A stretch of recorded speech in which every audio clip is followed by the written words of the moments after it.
ওই দুষ্টু, এদিকে আসো। তোমার আবার কি হলো? তোমাকে আসতে বলেছি, আসো। আমার আদর লাগবে, আমার অনেক বেশি আদর লাগবে। কেন, তোমার আবার এমন মনে হচ্ছে কেন?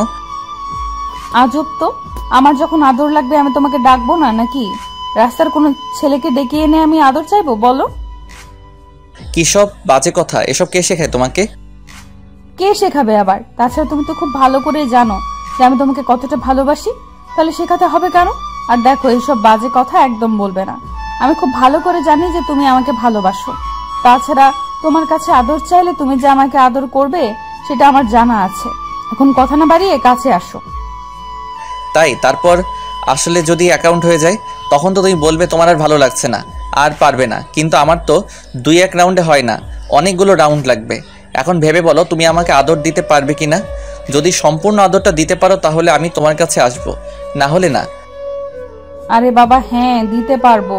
তোমার যতক্ষণ ইচ্ছা আজকে আদর করতে পারো। আমার না কেমন কেমন লাগছে, তুমি যদি আমার কাছে না আসো, আমাকে যদি একটু ভালো না বাসো, তাহলে আমি নিজেকে ঠিক রাখতে পারবো না। না, এখন খুব শীঘ্রই আমার কাছে আসো, আদর দিতে শুরু করো। যদি না করো তাহলে কিন্তু অনেক বেশি কান্নাকাটি করব। আমি আর তুমি জানো আমি ছাড়া থাকতে পারি না। আর আজকে ছুটির দিন, তুমি যদি আমাকে আদর না করো তাহলে কেমন লাগবে বলো শোনা? আচ্ছা ঠিক আছে, দেখি কাছে আসছি। কিন্তু একটা কথা ভুলেও আমাকে কামড় দিবে না। যেখানে কামড় দেওয়ার কথা আমার, সেখানে কামড় দাও তুমি। একদম এসব উল্টাপাল্টা কাজ করবে না, তাহলে তোমাকে আদর করব না। সেটা কি খুব ভালো হবে? আদর করবে না মানে 100 বার করবে, তোমার দাদু আদর করবে। তাছাড়া আমি কি ইচ্ছে করে কামড় দিই নাকি? যখন তুমি আমাকে স্পর্শ করতে শুরু করো, কামড় দিতে শুরু করো, তখন আমি নিজেকে সামলাতে পারি না, ওই জন্যই কামড় দিয়ে ফেলি। আমি কি করব? আমার কি এটা অভ্যাস বলো? তুমি যবে থেকে আমাকে আদর করতে শুরু করেছো তবে থেকেই তো এটা হচ্ছে। তাই? আচ্ছা ঠিক আছে, তাহলে আদর করব না। দেখি তুমি আদর নিতে পারো। যদি তারপর কামড়ে দেই আর তুমিও আমাকে ওরকম করে কামড়ে দাও, তাহলে তো তোমার কেমনটা আমার সহ্য হয় না। কারণ তুমি দাঁত বসিয়ে দাও, এমন এমন জায়গা আছে এখনো দাগ পড়ে গেছে, যেগুলো আমি মানুষের সামনে দেখাতে পারি না। এটা কি ঠিক বলো? আরে বাবা, তুমি রাগ করছো কেন? আমি তো বললাম আমি এগুলো ইচ্ছে করে করি না, তারপরেও তুমি এমন করে রাগ দেখাচ্ছ। আচ্ছা ঠিক আছে, এরকম হবে না। তুমি কাছে আসো, তারপর দেখো আমি আর কখনো এরকম করব না।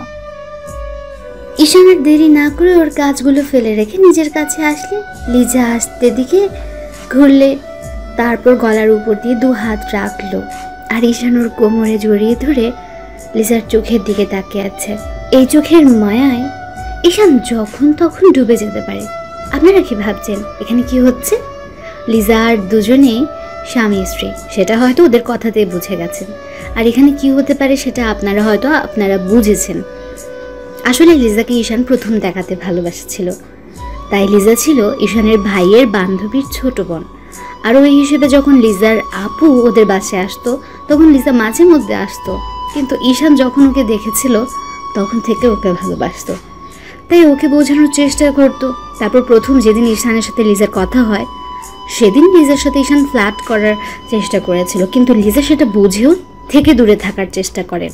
তারপর ঈশান একটা সময় বুঝতে পারে লিজা ওদের কলেজে পড়ে, তখন ঈশান ওকে আর বোঝানোর চেষ্টা করে। তারপর একটা সময় প্রপোজ করে দেয়। সেদিন লিজা বলেছিল, আমি খুব ভালো করে জানতাম যে আপনি আমাকে প্রপোজ করবেন কিংবা আপনি আমাকে পছন্দ করেন, কিন্তু দেখেন আমার পক্ষে আপনাকে ভালোবাসা বা বিয়ে করাটা সম্ভব না। আর আমি আপনার প্রপোজাল অ্যাকসেপ্ট করতে পারবো না। আমার আপু অনেক রাগারাগি করবে। না, আজব তো। প্রেমটা কি আমি তোমার আপুর সাথে করছি নাকি তোমার সাথে করছি? তোমাকে আমি প্রপোজ করেছি, তুমি অ্যাকসেপ্ট করে নিবে। আর আমি খুব ভালো করে জানি তোমার কারোর সাথে রিলেশন আর নেই, তুমি কাউকে ভালোবাসো। তাই দেখো, আমি অত ঘুরিয়ে পেঁচিয়ে বলতে চাই না, তোমাকে ভালো লেগেছে আর তোমার সাথেই থাকতে চাই। মামার বাড়ির আবদার আপনি বলে আমাকে প্রপোজাল অ্যাকসেপ্ট করে নিতে হবে? কখনো না, আমি আপনাকে ভালোবাসি না আর ভালোবাসবও না। তাই এখন থেকে এরকম দুষ্টুমি, এখন ছুটিগুলো বন্ধ করেন। আর দেখেন, এইগুলো যদি করতে থাকেন, আপনার ভাইকে কিন্তু আমি ভালো করে চিনি। আমি আপুকে বলবোই, আপনার ভাইয়ের কাছে আমি সবটা বলে দিব। তাহলে কি সেটা ভালো হবে বলেন? আপনার আপু আর আপনার ভাইয়ের রিলেশনটা নষ্ট হয়ে যাবে। সেটা কি আপনি চান, নাকি আপনি চান যে ওদের রিলেশনটা থাকুক? এখন আপনি যদি এরকম করতে থাকেন তাহলে কিন্তু আমাকে সবটা জানিয়ে দিতে হবে। জানিয়ে দিবে তো দাও, কে বারণ করেছে? তুমি যত তাড়াতাড়ি ওদের জানিয়ে দিবে আমাদের বিয়েটা তত তাড়াতাড়ি হবে। তুমি কি ভাবো ওরা আমাদের রিলেশনটা মেনে নেবে না? দেখো ওরা খুব সহজে মেনে নেবে না। আর আমি বাসায় চেয়েছি এমন কোনো জিনিসের আমাকে দেয়নি, তেমনটা হয়নি। তুমি আমার লাইফের বেস্ট চয়েস। তোমাকে প্রথম দেখে ভালোবেসেছি, তাই তোমাকে কখনো ভুলতে পারবো না। তাই সোজা কথা সোজাভাবে বললাম, ভালোবাসি, ওই জন্য জানিয়ে দিলাম। তারপর যখন দেখবো তুমি আমাকে অ্যাকসেপ্ট করতেছো না তখন বাসায় বিয়ের প্রস্তাব পাঠাবো। তার থেকে বলতেছি আগে ভালোবাসার চেষ্টা করো। দেখো এমনিতেই দুজন পাঠাতে হবে না, দুই পরিবার মেনে নিবে, তারপর অনেক হ্যাপি থাকবো আমরা। আজকালকার রিলেশন সম্পর্কে আমার খুব ভালো ধারণা আছে। দুদিন পর আপনার এই ভালো লাগে আর ভালোবাসাটা থাকবে না। আপনাকে আমি খুব ভালো করেই চিনি। আজ এর পেছনে তো কাল ওর পেছনে, এটা আপনাদের স্বভাব। তাই আজকের পর থেকে আপনি আর আমাকে ডিস্টার্ব করবেন না। অনেক করেছেন, এনাফ, আর নয়। যদি এমনটা করতে থাকেন, হয় আমাকে এই কলেজ থেকে ছেড়ে চলে যেতে হবে, না হলে এই শহর থেকে চলে যেতে হবে। সেটা কি খুব ভালো হবে বলেন? তাই ভালো ভালো বলছি, আপনি এসব ছেড়ে দিন, না হলে কিন্তু আমাকে এর জন্য অনেক বড় সিদ্ধান্ত নিতে হবে। তাই আচ্ছা, দেখি তুমি কি করতে পারো। তুমি যে আমাকে ভালোবাসো সেটা তুমি বুঝতে পারতেছো না। আমি যদি তোমাকে ইগনোর করতে শুরু করি সেটা তোমার জন্য খুব বেশি খারাপ হবে, কষ্ট পাবে তুমি। তাই ভালোই ভালোই বলছি, তুমি প্রপোজালটা অ্যাকসেপ্ট করে নাও আর আমাকে মেনে নাও। দেখো অনেক হ্যাপি থাকবো আমরা। আপনাকে আমি কতবার বোঝাবো? আপনাকে আমি বলছি না আমি আপনাকে ভালোবাসি না? তারপর এরকম পাগলামি কেন করেন? সবসময় আপনাকে কি অ্যাপ্লিকেশন পাঠিয়ে বুঝিয়ে দিতে হবে যে আপনাকে আমার অসহ্য লাগে? তারপরও কেন বোঝেন না আপনি? ও এত বেশি অসহ্য মনে করো আমাকে? আচ্ছা ঠিক আছে, আজকের পর থেকে তুমি আমাকে আর দেখতে পাবে না। ভালো থাকতে পারবে তো? আর এই দুষ্টুমি খুনসুটিগুলো না কেউ করবে না তোমার সাথে। আমি খুব ভালো করে জানি তুমি আমাকে ভুলতে পারবে না। তারপরও যদি শত কান্নাকাটিও করো না, তখন কিন্তু ভালো থাকতে পারবে না। তাই খুব বাজেভাবে কষ্ট পাওয়ার থেকে একটাবার ভেবে দেখো। সময় নেওয়ার হলে নাও, তারপর এরকম করে ইগনোর করবে। ঈশানের কথায় লিজা সেদিন চুপ করেছিল, আর ঈশান বুঝে গেছিল এই সম্পর্ক হতে হবে না। কারণ লিজা অনেক জেদি আর রাগী একটা মেয়ে। তাই ঈশান ওর থেকে দূরে থাকার চেষ্টা করছিল, কিন্তু পারছিল না। যত বেশি নিজেকে সামলে রাখার চেষ্টা করছিল, ও নিজেকে কন্ট্রোল করে রাখতে পারতো না। কারণ লিজা এদিকে ওদিকে ছেলেদের সাথে কথা বলে বেড়াতো, যার জন্য অনেক বেশি খারাপ লাগতো। তাই ঈশান ঠিক করে শহর ছেড়ে কিছুদিনের জন্য দূরে থাকবে। তাই আর দেরি না করে এক সপ্তাহ পরে ওর খালার বাসাতে চট্টগ্রাম চলে যায়। সেখানে গিয়ে পুরো একটা মাস কাটিয়ে আসে। এরপর সে জানতে পারে লিজার আপুর বিয়ে সামনের সপ্তাহে। তখন অবাক হয়ে যায় যে এই সামান্য বিষয়টা ওর ভাই ওকে আগে জানালো না। কারণ লিজার আপুকে নিজের আপুর মতোই জানে, আর লিজার আপু এর মাঝে ওর খোঁজ খবর নেয়নি। তাই ঈশান ভেবেছিল ওদের বিয়েতে যাবে না, বিয়েতে গেলে হয়তো নিজের সাথে দেখা হবে। তাই ঈশান ওর আব্বু আম্মুকে বলে দেয়, দেখো আব্বু আম্মু, এই বিয়েতে আমি যেতে পারবো না। আমার কোনো বিয়েতে যেতে ইচ্ছা করে না। আমি বাসাতেই ভালো আছি। আমি অনেক দূর থেকে আসছি। তোমরা অন্তত আমাকে আর এরকম চাপ দিও না। তাছাড়া আমার কোনো ইচ্ছা নেই ওইখানে একগাদা সুন্দরী মেয়েদের মধ্যে যাওয়ার। কিন্তু লিজা লাবণীকে তোকে নিয়ে যেতে বলেছে, আর তুই না গেলেও অনেক কষ্ট পাবে। তাছাড়া ও তোর খোঁজ খবর নেওয়ার চেষ্টা করেছিল, তুই দূরে, ওই জন্য তোর ফোন নাকি কল ঢুকতো না। ওই জন্যই তো তোকে নাকি ফোনে পেত না। সবসময় নেটওয়ার্কের সমস্যার কারণে নাকি তোর সাথে যোগাযোগ করতে পারেনি। এখন তুই যদি না যাস অনেক বেশি কষ্ট পাবে।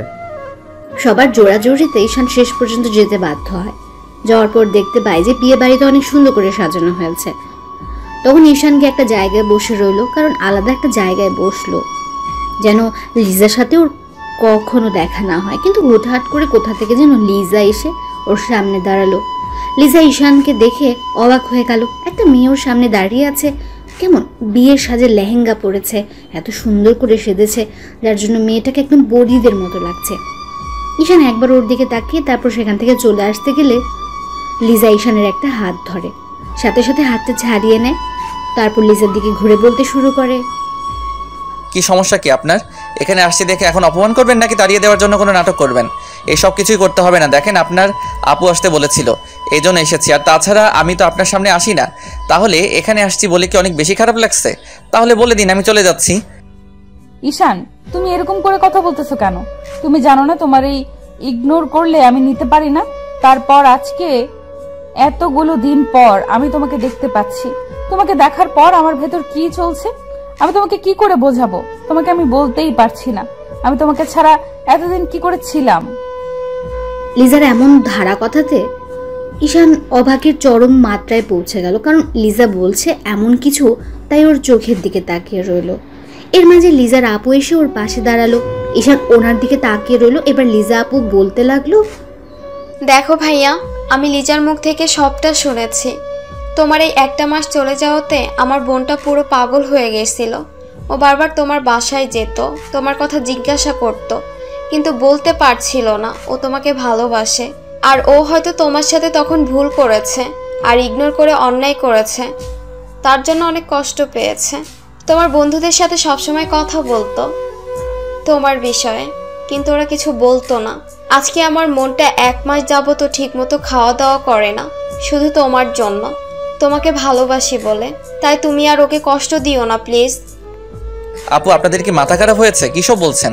যেখানে আপনার বন্ধু দিন আগে বলেছিল আপনি এই সম্পর্ক মেনে নেবেন না, আপনার আর ভাইয়ার সম্পর্ক নষ্ট হয়ে যাবে যদি আমি আপনার বোনের সাথে রিলেশনে যাই, আর উনি আমাকে 2 চোখে সহ্য করতে পারে না, সেটা আমি খুব ভালো করে জানি। তাই এসব বলে কোনো লাভ হবে না, আমি এর মধ্যে জড়াবো না। আর এসব বলে আপনার আমাকে মায়ায় ফেলতে পারবেন না।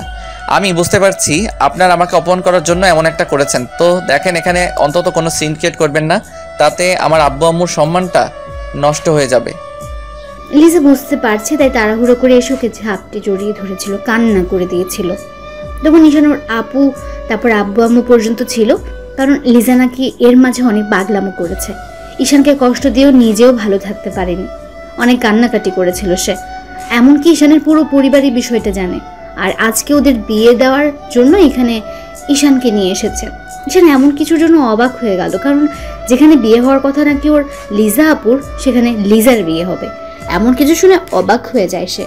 তখন লিজা আপু ওদের বলে, দেখো ভাইয়া, তোমার ভাইয়ের সাথে আমার বিয়েটা অনেক আগেই হয়ে গেছে, কিন্তু তুমি তখন বাসার বাহিরে চলে গেছিলে তোমার পরিবার মেনে নিবে না বলে।